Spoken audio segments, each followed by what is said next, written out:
with webinars, right? Yeah. Everybody's doing webinars. What is one webinar topic that's really good that some people, they don't know what to focus on? They're like, should I do a webinar about selling paid ads, selling a pixel? What is one webinar system that people, they don't know what to sell? Is it reputation management? Is it like, what is that secret that really converts? What's the offer? What are you presenting on the actual webinar itself is the question. What is the content of the webinar? The content of the webinar, yeah. What should the content be? There's thousands of webinars you have done. Yeah. And hundreds, not thousands yet. Well, probably hitting there. But what is that one that, what should their offer be? Yeah. Should they go particular niche to like dentists? Like, I like the niche deal because you can speak very specific. You'll get higher conversions on a specific niche. Okay. Compared to nicheless. Okay. You'll get higher on a vertical niche versus a feature niche. So a vertical niche is going to be a specific industry. Feature niche is going to be a piece of the software. Okay. Calendly, for example, promotes a feature niche, which is the calendar system. Yep. A realtor can use it, a barber can use it, different industries and verticals can use it. However, a vertical niche is like, hey, my software is for barbers. My software is for hospice companies. My software is for HVAC. My software is for plumbing, things of that nature. So that's vertical niche. And I like the vertical niche because you can speak to their specific pain point, you can communicate to their challenge, and you can communicate to the collective's goal. Like in the HVAC company, they may say, hey, everyone here has the same goal. You all want to do more estimates because you understand more estimates mean more money. But then if I go so everyone's like, yeah, in the audience, like, yeah, you know what? I want more estimates. And then if you had people who are health coaches on there, like, what the heck is an estimate? Yeah. Yeah. So like you, as a presenter, you can't communicate about estimates, and that's just one example of speaking directly for that vertical. So I do like the vertical stuff. Yeah. If you are going for a vertical, you want to identify what is one of their biggest pain points that your software can solve, and communicate just one tool or one process that your software can promote and help them with their, whatever their challenge is. If it's going to be for a plethora of industries, then I would suggest doing chat automation. Okay. Chat automation is where you send a text message or send a DM of a specific keyword, and when that keyword fires, it then goes on and captures their name, email, and phone number.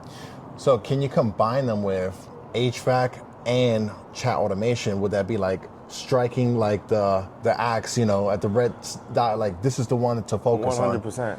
Yeah? 100%. So out of all of them, there's so many different industries. Like personally, the industries that I like is roofing, gyms, like the high ticket value.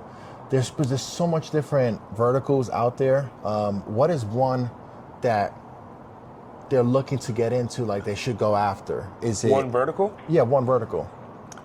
For the agency to go and work with? Yeah. Home services. Home services, okay. Yeah. Is home services just, it could be, is it just roofing? Is it HVAC? It could be remodeling companies. Okay. It could be construction companies. Okay. It could be flooring companies. Like we have flooring companies that use our software, and there's a great demand to streamline their systems. Many of them are using archaic processes. Many of them are still using work order forms. Okay. So if someone calls in on the business owner's cell phone, it's like, all right, let me get you what you need. And then they're doing a work order form to document everything. And then they're like, Bobby, let me take a picture. Send it to Bobby's text message. And it's like, you don't even know where all that data went. Then the customer is calling you like, oh, I'm the owner. Let me connect you to my assistant. And then the assistant calls, hey, so I see that you had a specific question, and now you're calling from different phone numbers and so on and so forth. When you can streamline it, a home service business is going to experience tremendous amount of value by streamlining their current processes, because they make so much money, and they need new technology. Okay. And many of their challenges is, especially like on the East Coast, many of their challenges is how do I get in front of more potential customers, but not spend a lot of that time? Because their pain point is, I want more customers. I want to send out more quotes and estimates. I want to set up more discovery meetings where I can go in and walk the floor and so forth. Yeah. But I don't want to have a bunch of conversations, because there's a lot of people who are tide kickers, a lot of people who, I need to be out in the field doing my craft, doing my work. Yeah. And so if you can identify how to alleviate some of that pain point in the sales process, then you, my friend, got a customer. And if you can put a group of them into a group presentation, then you have a great opportunity. Yeah. One thing I want to just comment on that is, when you run a Facebook ads campaign, typically, and if you speak Spanish, if you mix, I know a lot of law firms who do Spanish and law firm, like for immigration, you could like really niche it down into that one audience, and those are you get like $1, $2 per lead. But if you really niche it towards like a webinar, you could speak to that one audience all together. So I like the niching, and home services really. I love roof replacements. But you got to be very creative in how you get people to like a webinar that says how to generate 100 leads in 90 days is not going to attract that audience. You want to be very creative with how you get in front. A webinar is just a method as part of your sales process. If we can consider that it's a method of part of your sales process, and so for example. I may have done something because we're in California. Yeah. If I can identify who is helping, who is the person or the company helping reestablish the Palisades fire, like after the damage of the Palisades fire. It's been tragic. And it's a very tragic thing, and I can see the damage here, and I can see how the ripple effect with the people who are staying in these hotels, with the first responders. Yeah. But I may identify, hey, who is in lead, and how can people bid for those opportunities? How can people bid for those opportunities? I'm gonna go find that person and partner up with them, that person, and then I'm gonna do some type of collaboration with them. And I'm gonna have them come to an event. And then how many CEOs of home service businesses wants to help reestablish the fires and get paid from State Farm when they do the distribution? Best believe you're gonna have a full packed out room. Yeah. Now, if you can share the value of what they came in for, plus share the value of your tool and how your tool is going to help mitigate the communication between all these inquiries, then now your software has a fighting chance to acquire market share in that industry. That's one example out of millions of possible scenarios. Yeah. And it just happens to be that we're in California. So yeah, but also the fact that something's really relevant right now, and it's impactful that so many people are searching for it. All of the hotels all around us is fully packed, and even I came from Jersey, and I see a bunch of attorney ads about fires, and it's on high demand, and there's a high search, and right now you're speaking to that one audience. You can capitalize on that. It's not about, hey, what I've seen many agencies have done, some where they just choose a random niche and they have no context of the niche. They have no context on the value that they need, the problems that they're having, the pain points. So what happens when a new agency comes on board, they're like, hey, I want to start helping a niche and just choose one. Okay, so let me go choose plumbing. And then it's like, well, you don't even understand the sales cycle of the plumbers. Yeah. You don't understand their pain points. Yeah. So you spend the first 6 months understanding what their sales cycle is, what is the pain points that they're having, and then communicating the need of how your tool helps them versus saying this is a CRM software for plumbers. Yes, but how is it going to specifically help them in their processes in a language that they understand? Yeah, I just wanted to say about, because somebody's in my coaching program where they're actually talking about cleaning. They're selling a SaaS niche for cleaning. And Tina, if you're watching this, shout out to you. And everybody asks us, how much could you charge? And Tina, she was showing me how much she charges. And she charges $6,000 for a setup and $2,000 a month. And all she offers is a calculator of how to clean a granite floor and how to make profits and what soaps to use and how to actually charge per square feet. So she gives that PDF along with, yes, the reviews, but she calls it like cleaning magic reviews. And she really knows the industry because she has multiple locations, but she knows how much to charge them because the pain point is cleaning companies, they're not making profit. So if you go down, she's not selling for $97, $2,000 because she knows the pain point and she knows how to make them profit. And all the features, she's just renaming all the different features within the SaaS. So I would strongly recommend, if you know a feature, if you know a particular industry that you feel hard in, if you're cleaning something, if you've done roofing before, electrical, some people, I've seen a lot of SaaS owners, they go in, like, the dentist person is like, what should I offer? Just stick to what you've done, stick what you've done. Take care of what you already know. Yeah. I remember this one conversation that I had with a gentleman who was like, okay, maybe I should go with doctors and I should help doctors with my software. And then it's like, okay, maybe not doctors. You know what? Maybe I should go with HVAC. And maybe not HVAC. Maybe I should go with with dental. Maybe I should do dental. Oh, no, you know what? Not dental. Maybe I should do this industry. And then, so they switched, and I said, what is your background in? He's like, well, I own restaurants. I have restaurants that I've been owning for some years now. And I said, oh, okay, well, if you own restaurants, utilize a tool to service your restaurant, find a point of value that you can use the software, and then sell that process to other restaurants. And then you can share your use case of, hey, this is how we do it in my restaurant. This is how it's added value. This is an actual use case. And from there, you're promoting your success with you utilizing the software. And every time you share, you're going to have tremendous amount of conviction, tremendous amount of passion, because you know that it 100% worked for you, rather than like, yeah, if you're a plumber, you can kind of like, you know, use the workflows, you know. I'm sure you can figure it out, versus, now I'm a restaurateur, and in our restaurant, we have people text the word dessert, and they get a free dessert, and then they give us their birthday throughout the text message opt-in, and then we capture their birthday, and then we have one specific automation that sends a text message 3 days before their birthday, inviting them to come to get a free dinner at our restaurant. And then if you bring in an audience of more than 5, and then it's like, oh, this is how I use it at my restaurant, I'm gonna promote that to other people. By being specific. Yeah, I want to say one last thing is very interesting, is niching it. Some people, they know industry and then they try to go away from it when that's all they've done. This one guy, and I started to shout out people, was very interesting because people, they go all around. But like another person, Ray, who does churches, SaaS churches. I'm like, Ray, what do you do for SaaS churches? And he puts a QR code as soon as you walk in to scan, you know, for the service, and he charges the $9.97 a month for that QR code just to opt in. It's like, just to opt in. And he's like, the biggest pain point is once they see the service, you just send a quick email. That's like 2 different things. The QR code and just the email about the service, what it was about. And it's just that simple. But if you feel passionate, you don't have to sell 900 features. You could just sell that one thing. And then he's on workshops for all the churches. He puts all the pastors all together in a room, and he actually built a full community of pastors, they talk to each other. And sometimes he's not even in the room, and it's just a passion that you're in. There's so many different niches, but you just got to step back and be like, what got me here in the first place? What was I doing for the next 5 years? And I think that's kind of almost the secret of SaaS, is just niching down on what you've done. Like you've niched down on webinars. I was like, that's you. Like that wasn't even the plan. But then what was the plan? I was gonna do how to transition from a marketing agency to a software agency. Okay. Then I was gonna do, so what started it was Paulson from HighLevel messaged me and said, hey, let's have a conversation. We had a conversation, and we did a workshop.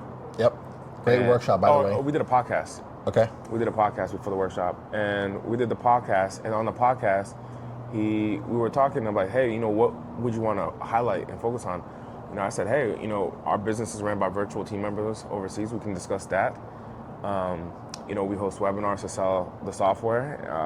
You know, I transitioned from a marketing agency to like high ticket done for you to this low ticket reoccurring revenue and automated offers through the SaaS, and so on and so forth.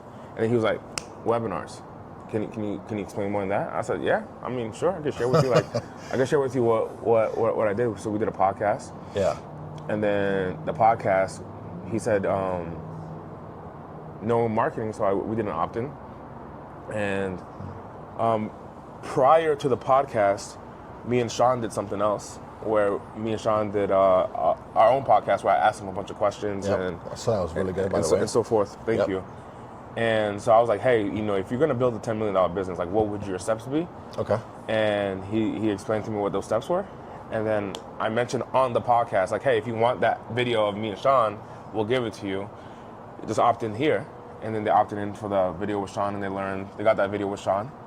And then my DMs were flooded with like, hey, I have a question about the podcast. I have a question about the webinar. Okay. And then I said, hey, Paulson, you know, let's do a workshop on a follow-up presentation on a workshop on webinars instead of VAs, instead of marketing agency. Let's do it on webinars, because I've been receiving a lot of DMs on just the webinar.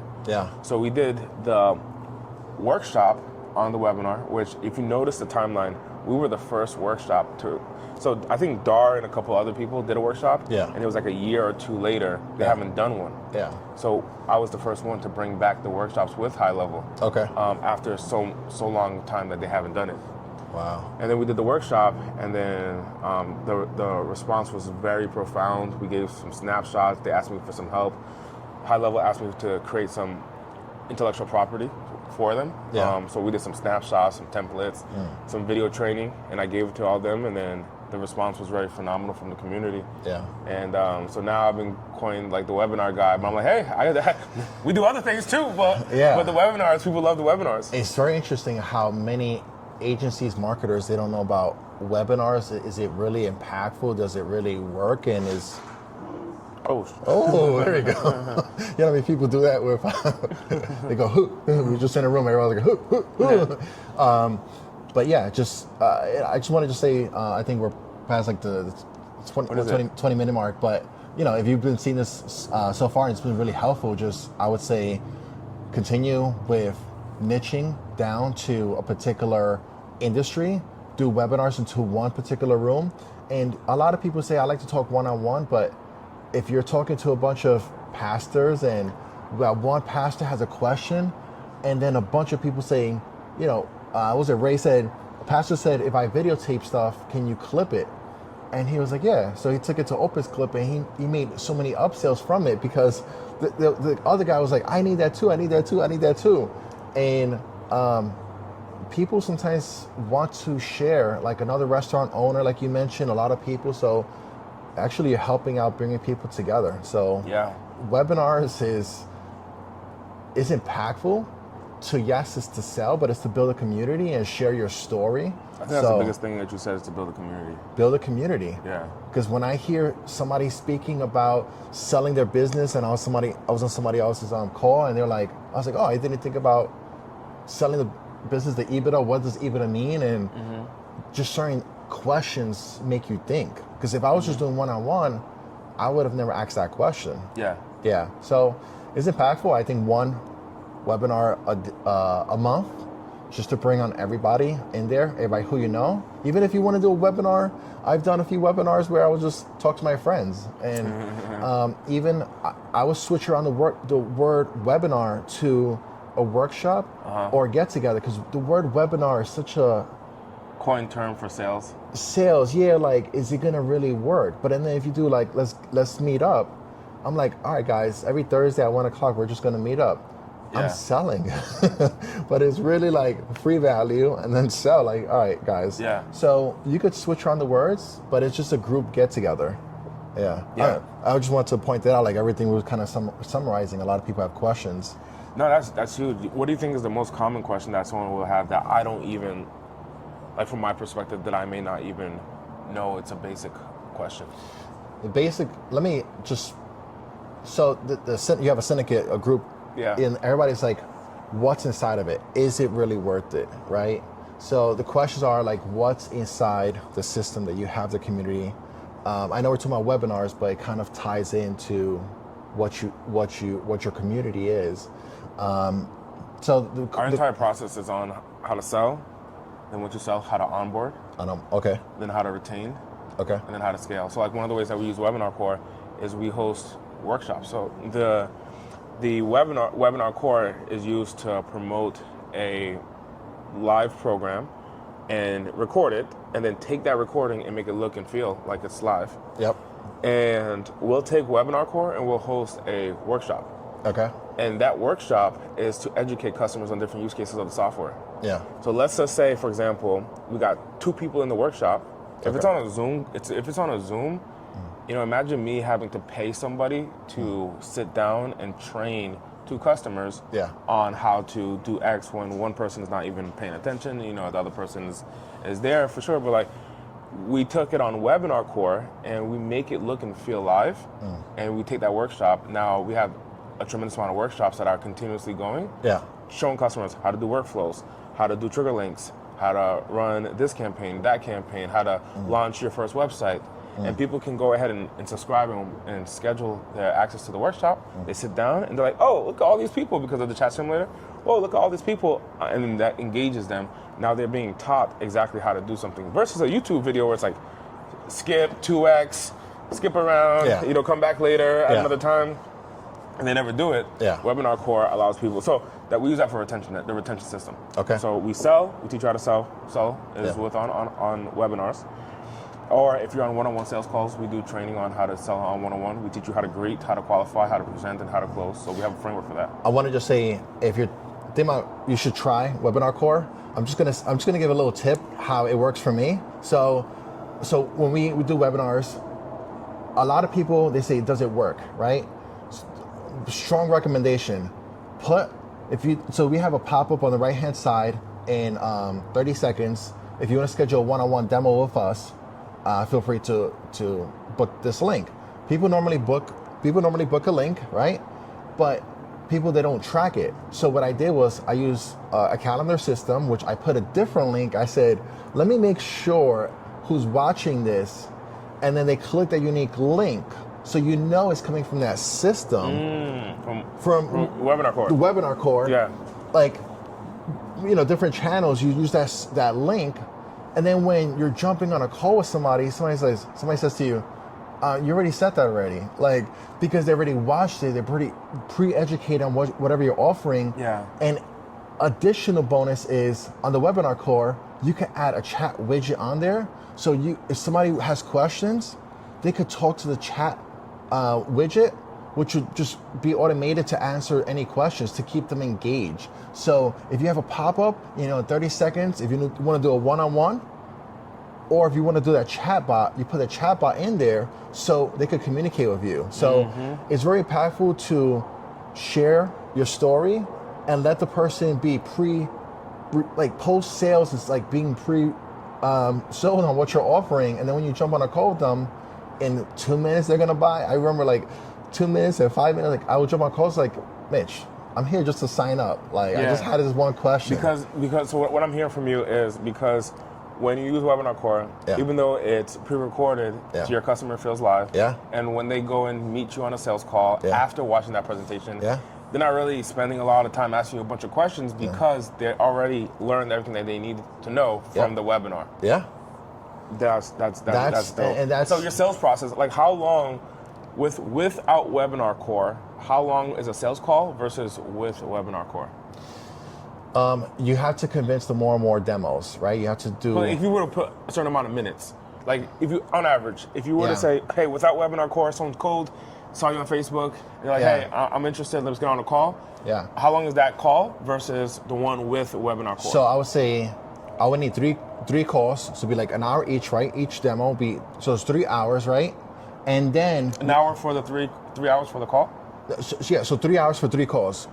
So 1 hour per call, right? Because somebody's like, let me see the system, what it does, and let me ask somebody else. Let me come back. Let's make some modifications to proposal, and then third one is like, yes, let's get onboarded.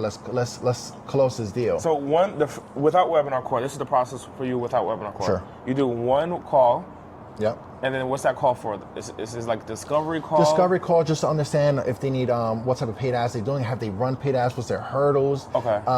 What's gonna be included, right? I do one-on-one. I do a full presentation one-on-one, just to show that same Canva presentation. That is already on your webinar. That's already on the webinar. So the webinar, I have 2 of them running on a Tuesday and a Thursday. And even when I'm with my son, I'm like, let me see, at 1 o'clock. New sales. New sales. And it, so I know when some people who have additional questions, they might need a one-on-one, but so. 1 hour call without Webinar Core, 1 hour call so far. Yeah. And then what's the second hour for? So the second hour is if they have any additional questions going back and forth. Again, it's going. So let me just make it more simple. With Webinar Core, you're going to close in 2 minutes, 2 to 5 minutes. If depending on what you're offering. One-on-ones is probably going to be about 3 hours, right? Some people still have so many questions, right? So Webinar Core is like getting them to see your content, and plus they get so many email notifications. So you're sending them, if they haven't clicked the link, email. yeah. If they haven't clicked, if they did click it, remind them about this. So you're setting up so much educational content as well. So it's the nurturing of any person who, some people, they take a long time, but if they're watching the same, I have a lot of people keep on joining every Tuesday. Yeah, they're like, this is good. This is good stuff. It's great stuff because they join sometimes different times because it's pre-recorded. And I saw, someone on my team who does sales. Yeah. They got an appointment after watching a webinar call from a customer. Sure. And the offer was $4,000, Okay. $39.97. And then on that call, she answered 3-4 questions. And it was like, okay, you know what, sign me up. And I looked at the timestamp of the call, it was 9 minutes. Yeah. And I'm like, hey, if you can just do this all day, man, every 9-10 minutes, you're just getting a sale. Yeah. Let's pack out as many people on a webinar core. Yeah. But you're 100% right. And I never thought about it like that, like how much shorter after the webinar core the sales call is when they meet after watching the presentation. I would say mixing with the offers, like sometimes people are trying to sell SaaS and they're jumping on so many one-on-one calls, but if you just do pre-recorded, just telling them if you're offering HVAC and what you're doing for the HVAC, you're pre-qualifying them and you're pre-nurturing them. So when you jump on the call, they know you're ready. Like a lot of people, they jump on SaaS, they're like, oh, this thing is not working. They're not ready. Because before you buy a Tesla or something, sometimes you need to go back home and you need to sit and think about it. You need to talk about to your friend, to your wife, to your kids. So the one-on-ones, like, you got to get them a break. They still got to think about it. But with the pre-recorded webinars, they're watching it, they come back, they replay it, they click it a few more times, they get the PDFs, then people convert way more. So so one-on-ones is great. I would say one-on-ones is still good after they watch the webinar. Yeah. Because some people are going to do we call it self-checkout versus the one-on-ones is more lengthier. As you say that, like, I want to imagine versus someone who comes to you and watches your presentation on a webinar call, for example, and they see everything that you've done. They see your story, they might see your family, they might see your vision, they might see your business, they'll see your offer, all of that. Versus, and then they get on a call with you, now they know who you are, right? Versus someone who's cold from an ad, and they're like, hey, what's your name? Like, who are you? Yeah. Tell me why should I choose you? Yeah. And like, you're on that call, you're like, okay, well, my name's Mitch, and this is my background, this is what I've done for other people, and you explain that for 30 minutes of the call just to establish credibility and authority. And then you go into the sales process, and you do that 4 or 5 times a day on every call, or 6 times a day, or 8 times a day, depending on how many sales calls you have. Yeah. I feel like your time, man. Yeah, but also like your family, right? Sometimes people buy from you having a family and your wife and your story. In my webinars, I have subscribed to my Instagram, my Facebook, and I see people looking at my stories every single day, and they're like, a cybersecurity company was like, I have to talk to you, Mitch. Like, come on, like, where's that calendar link? Like, you need to show up so many times to them that they're begging to like work with you, and that's a beautiful spot where even like today I canceled 5 calendars because we're in this event, but it's in your webinar, just even share your social media. Some people have to really be engaged to understand your story, your kids, your free value. So that one-on-one, sometimes they're not ready. You're pressuring them, but some people need time. Anyway, Andy, we had a great time here learning about Webinar Core. Even speaking to you, like the whole system. So I strongly recommend everybody joining the syndicate, which you're gonna learn. You're gonna have the presentations as well. You're gonna have all of the SOPs where how to sell and the offers, which we shared a few offers. If you want to grab any of those, if you find this very valuable, put in the comments like this is great, great value, and try Webinar Core. If you haven't done it, they say in sales, you're not selling, you're just sharing an experience. So don't think about your selling, you're just helping out other people. And if you can help others, then you can help out your family. So you're not selling, you're not pressuring anybody. But if you had a restaurant, you had an HVAC business, you had a cleaning company, you want to make them more profits, you're just sharing the experience. Good, man. This is what he said. Sorry, all right, thank you so much.